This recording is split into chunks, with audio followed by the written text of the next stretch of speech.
aspire to be. So you're going to tell them the immediate future one. And in the immediate future one, I'm going to give you a couple of pointers now. You can put them very well with a lot of confidence anyway. So jot down these points while you're watching this video. That's going to help you a lot. And that's, sir, in the immediate future, I look forward for mentoring. Okay. Now here is the crux. Nobody in the interview, you go to ABC, you go to Excel, you go to SP, you go to KJ, you go to Wellinger, you go to any goddamn college. People did not talk about mentoring. I don't know why students do not talk about mentoring. That's the most important thing. And as a panel, I would love to listen to somebody who's saying that I really need a mentoring. See, I understand. Mentoring is something understood or it's an assumption. But I would love to listen to somebody who tell me this, explicitly. Mentoring. Now, the moment you tell them mentoring, they're going to be kind of, little bit attentive towards you. Okay, what this guy is saying.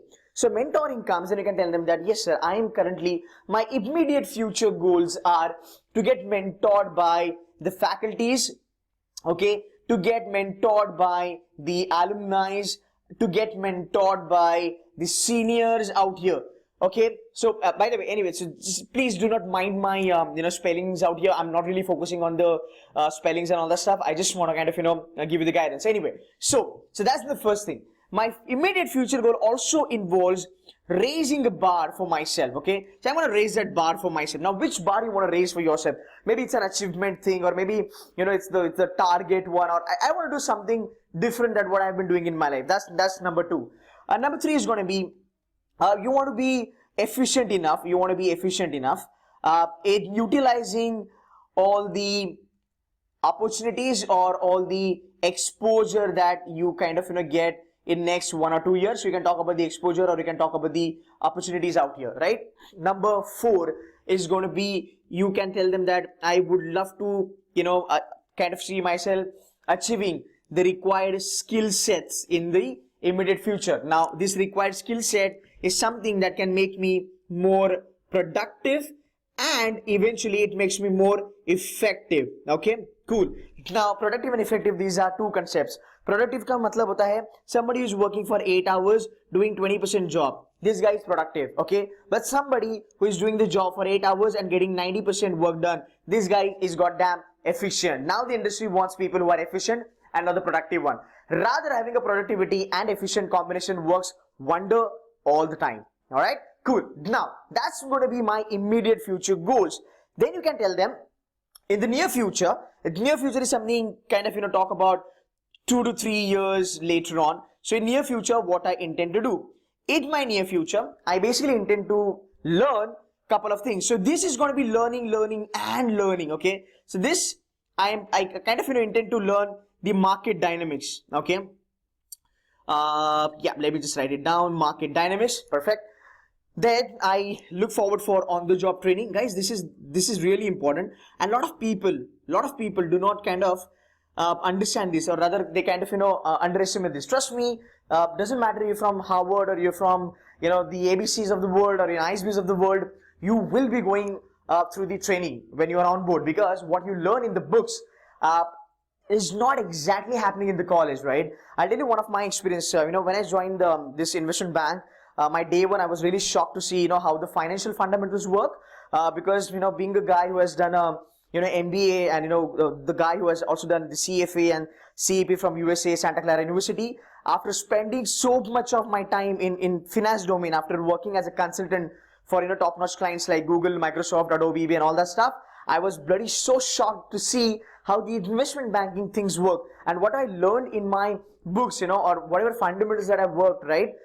They are absolutely different in the investment banking area, right? So yeah, so that was a shocker for me. So guys, trust me, whatever college you're from, even if you're from Harvard or ABCs, your company is gonna definitely train you. And people do not know this. People believe that, people think that, you do your MBA, you get 2 years ka job, rather you do this 2 years ka degree, and then you're job ready. No, you're not.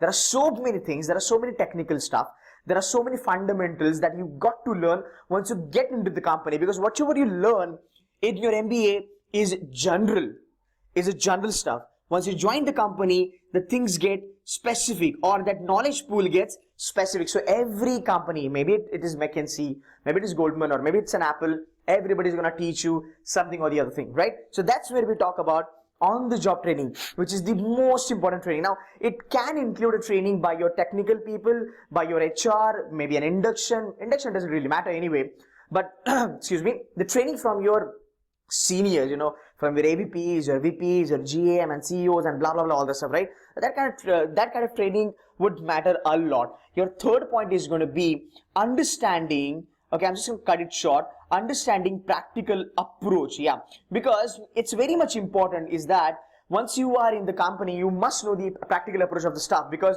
as I said, coming from a background of investment banking, right, wherein the maximum finance gets done, I could see there is a huge gap between what we learn and what do we implement. So anyway, yeah, so that's going to be the understanding of practical approach. And here you can kind of tell them that I would love to get the practical know-how. Okay, practical know-how means whatever you work, maybe you're a brand manager, maybe you're an investment banker, maybe you're a fund manager, or maybe you're somebody who is leading the FMCG and so on and so forth. So this is going to be your near future planning as far as your career goals are concerned. And then comes your last one, and here instead telling them my long-term career or my long future goals, I want you guys to be hit the spot here and grab the opportunity and tell them that, sir, 10 to 15 years down the line, I see myself as an asset to the company. Okay, so you tell them you want to become an asset to the company. Okay, then you can tell them you want to be being just a bit of emotional touch here, being a proud alum, contribute towards your college. Okay, contribute towards society, contribute towards company that you're working for, so on and so forth. Okay, so that's going to be the third point. Your next point is going to be a bit exclusive, wherein you tell them that, I see myself leading what you can lead. You might want to lead a vertical, right? You might want to lead a function. You might be a functional head all here, right? You might want to be a country head or a country manager, because designations would change. Certain companies give them country manager, some companies give them country head, something like that, right? Then you might see yourself as a zonal head, if you're working in a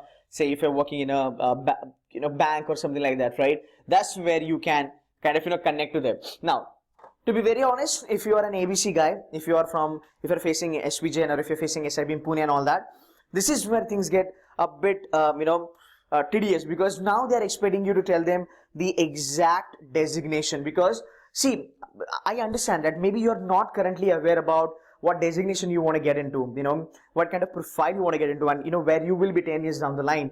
But trust me, all these big colleges, they kind of they want their candidates that they're hiring, right, or they're kind of giving the admission, they want you guys to be so much kind of perfect as far as your career goals are concerned. So here is the point, and here is the time. Rather, this is where you should tell them, rather you must tell them that, yes, I want to see myself as a CEO, CFO, CMO, COO, maybe head HR, whatever it is, right?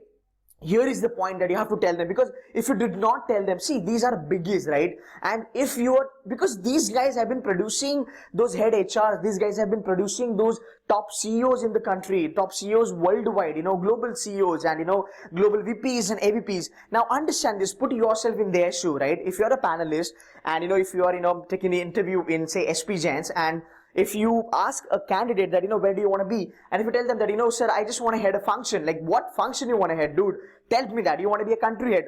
For what you want to be country head? Why you're so obsessed about country head, right? You tell me the role that you are specifically looking for, because that's where people want to judge you, and that's where people want to understand how clear you are with your thoughts. And that's where people this panel do respect you, that, okay, what? This guy has a clear-cut understanding. Now, does it mean that if you do not have a clear-cut understanding, you're a bad candidate? No, absolutely not, right? Absolutely not. It's just that this is the demand of that college, right? And you've got to live up to their demand. There is no way out, guys, okay? Now, if you do not know what needs to be done out here, you can just tell them that, okay, I want to get into vertical head and I want to be a functional head.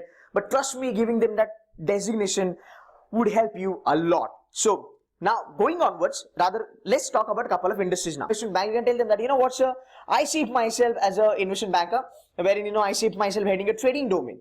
Okay, I see myself as a merger and acquisition head. I see myself as a brand manager for, say, PepsiCo, right? I see myself as a brand manager for Facebook. Facebook do come in top colleges anyway, right? So you can tell them this. I see myself as a operations head, or I see myself as a COO if you're applying for one of the the IITs, right? You can definitely go ahead with this. The only thing that you have to do, or the change here is that you have to make this 15 to 20 years altogether. So guys, understand the flow. You have to tell them that first of all, I see myself getting mentored. So here I'm talking about my 2 years of MBA. Fine. This is I'm talking about the moment I join the job, right? Or kind of select a company and get hired by the company, and this is going to be my long-term career. But rather than telling them everything in blunt way, I'm kind of telling them in the other way, making it more interesting for them, right? And that's how they will be trusting you, or that's how they will be kind of liking your answer. Now, the most important thing I'm going to talk here is that sometimes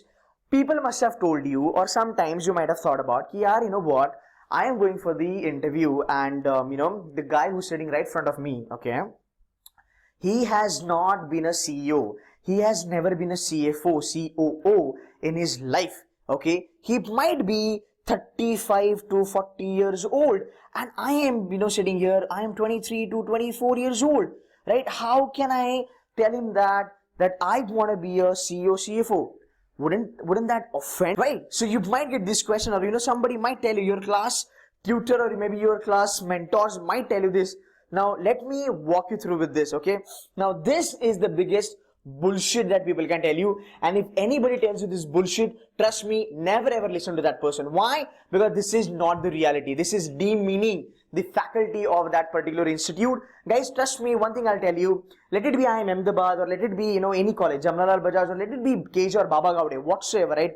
None of the college that exists on this planet will ever deliberately try to put low quality faculties in their colleges, right? So please do not underestimate that. I can tell you so many colleges in Mumbai, they're not in top 50 in country, but they have phenomenal faculty. So do not demean, do not underestimate these faculties, because they are not like that. They are geeks. Okay, let me tell you about the ABCs, okay? People who work with ABCs, the faculties out there, these guys are geeks. They are sharpest brains in the country. They work with the government. They are into the Ministry of Finance. They are a consultant to the top-notch companies. You know what these guys do? These guys are faculty. These guys are consultant to the government. These guys are consultant to the big top-notch corporates. They write their own research paper. Are you fucking kidding me? When you tell me that, कि सामने वाला बंदा get offended because he's never been a CEO, CFO. No, that's bullshit. That's the reason I'm telling you. That's a bullshit that people can tell you or throw at you, but do not underestimate them. These guys write their research papers. They do a lot of research, right? They are doing so many jobs. They are doing 10 times more than what CEO can do. Okay? So trust me, you should never ever tell them that, right? Now, say for example, you are facing an interview wherein there is a guy, there is a chap, who is 35, 40. Now, let me again tell you something, okay? Now, trust me, the guys who are sitting in the panel, right? All those panelists who are sitting out here, you never know. They might have led a company. They might have, been there as a CEO, CFO. Then they quit the job and they wanted to teach people. That's the reason they must have joined you. And that's what happens in all the top-notch B schools. You have the ex-CEO, ex-CFO, ex-COO joining in there. Are you guys getting my point, right? Now, say for example, if somebody notoriously asks you that, so you are 23 years old and, I'm sitting here as a panel. I'm around 40, I'm 50 years old. Honestly, I'm 50, I've done so many, degrees. I never became a CEO. And you want to become a CEO in next 10 years. So you're talking about 33, 34 years old, right? That's where you want to be. Are you sure that you want to be a CEO? Because I've never been. How to counterattack this answer? Then you tell them, bloody so proudly you tell them that, sir, I do understand, I appreciate your feedback, but sir, I strongly believe that, you as a faculty of mine, I think you have all the potential to make CEOs. Maybe you have never been CEO in your life, but you as a faculty pool, you guys have that ability, capability, experience and exposure to make CEOs, CFOs, COOs out of us. And that's why I'm here. Okay. Now, let me tell you, Jamnalal Bajaj, when we talk about CEOs factories, right? The Jamnalal Bajaj CEOs, they do not become CEO overnight. There are faculties, their efforts are there. There are so many gigs working out there. There are KJ Somaya, there are faculties that have worked with World Bank, ABCs. I don't want to talk about it because everybody knows about it. So guys, When you go ahead and when you tell them this kind of career goals, do not try for the bullshit that people are selling you in the market. Understand the guys sitting out there, they are 10 times, 50 times more productive, talented and experienced than the CEOs and the CFOs. Alright, I hope my point is clear and I hope you got my point and you know whatever I want to say. So anyways guys, I wish you all the very best as far as this question is concerned. I'm also be coming up with the couple of more questions like other interview questions. So yeah, you know, kind of, you know, subscribe to my channel and stick around. And if you have any question in your mind, you want to kind of, you know, need an answer from my side, put the comment on the video and do like the video if you like my answer. Yeah. Thank you so much guys for your time. Have a good one. Bye-bye.